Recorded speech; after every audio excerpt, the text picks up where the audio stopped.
ಜಾಮೀನಿನ ಮೇಲೆ ರಿಲೀಸ್ ಆಗಿರುವಂತ ಮಾಜಿ ಸಚಿವ ಎಚ್.ಡಿ. ರೇವಣ್ಣ ಮೂರನೇ ದಿನವೂ ಕೂಡ ಟೆಂಪಲ್ ರನ್ ಅನ್ನು ಮುಂದುವರಿಸಿದ್ದಾರೆ. ಜಯನಗರದ ವಿನಾಯಕ ದೇಗುಲ, ಗವಿಗಂಗಾಧರೇಶ್ವರ ದೇವಸ್ಥಾನ, ಶಂಕರ ಮಠಕ್ಕೆ ಭೇಟಿ ಕೊಟ್ಟಿದ್ದಾರೆ.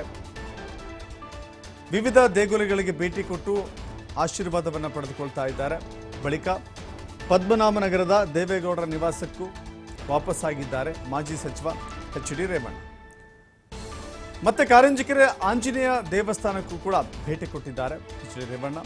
ಸಂತ್ರಸ್ತೆಯ ಕಿಡ್ನಾಪ್ ಪ್ರಕರಣದಲ್ಲಿ ಆರೋಪಿಯಾಗಿ ಅರೆಸ್ಟ್ ಕೂಡ ಆಗಿದ್ರು.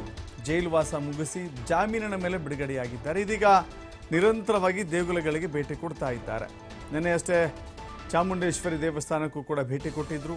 ಅಲ್ಲಿಯೂ ಕೂಡ ದೇವಿಯ ಆಶೀರ್ವಾದವನ್ನು ಪಡೆದು ಬಂದಿದ್ರು. ವಿವಿಧ ದೇವಸ್ಥಾನಗಳಿಗೆ ಭೇಟಿ ಕೊಡ್ತಾ ಇದ್ದಾರೆ. ಭೇಟಿಯ ಮೂಲಕ ಎಲ್ಲೊಂದು ಕಡೆ ಅವರ ಸಂಕಷ್ಟದ ದಿನಗಳೇನಿದ್ದಾವೆ ಅದರಿಂದ ಪಾರಾಗಬೇಕು ಅಂತ ಹೇಳಿ ದೇಗುಲಗಳ ಮೊರೆ ಹೋಗ್ತಾ ಇದ್ದಾರೆ, ದೇವರ ಮೊರೆ ಹೋಗ್ತಾ ಇದ್ದಾರೆ ಎಚ್.ಡಿ. ರೇವಣ್ಣ. ಎಚ್.ಡಿ. ರೇವಣ್ಣ ಮೊದಲಿನಿಂದಲೂ ಕೂಡ ದೈವ ಭಕ್ತ. ದೇವರು, ದೇವಸ್ಥಾನ, ಪೂಜೆ ಇದರಲ್ಲೆಲ್ಲ ಒಂದು ರೀತಿ ಬ್ರ್ಯಾಂಡ್ ಆಗಿರೋ ರೀತಿಯಲ್ಲಿ ರೇವಣ್ಣ ಅವರಿದ್ದರು. ಪ್ರತಿ ದೇಗುಲಗಳಿಗೆ ಭೇಟಿ ಕೊಟ್ಟು ಆಶೀರ್ವಾದವನ್ನು ಪಡೆದುಕೊಳ್ತಾ ಒಳ್ಳಿ ಎತ್ತಿದ ಕೈ. ಈಗಲೂ ಕೂಡ ಅದೇ ದೈವನಿಷ್ಠೆಯನ್ನು ಮುಂದುವರಿಸಿದ್ದಾರೆ ಎಚ್.ಡಿ. ರೇವಣ್ಣ.